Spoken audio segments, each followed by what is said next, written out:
Hello বন্ধুরা, আমার পেজে সকলকে স্বাগত।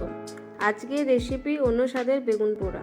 এখানে আমি একটা পেঁয়াজ, দুটো লঙ্কা এবং একটা মিডিয়াম সাইজের টমেটো ভালোভাবে ধুয়ে নিলাম। প্রথমে আমি চুলায় পেঁয়াজটা পোড়াতে দিলাম। এখানে আমার পেঁয়াজটা পোড়ানো হয়ে গেছে। একই রকমভাবে টমেটো এবং লঙ্কাটাকেও পুড়িয়ে নিলাম।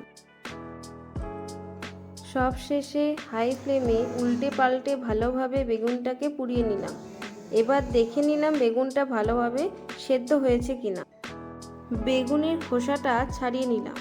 একটা বোলের মধ্যে পোড়ানো লঙ্কা, টমেটো, পেঁয়াজ, বেগুনটাকে স্বাদ মতন নুন দিয়ে মেখে নিলাম এবং এর সাথে সর্ষের তেল এবং ধনেপাতা অ্যাড করে দিলাম।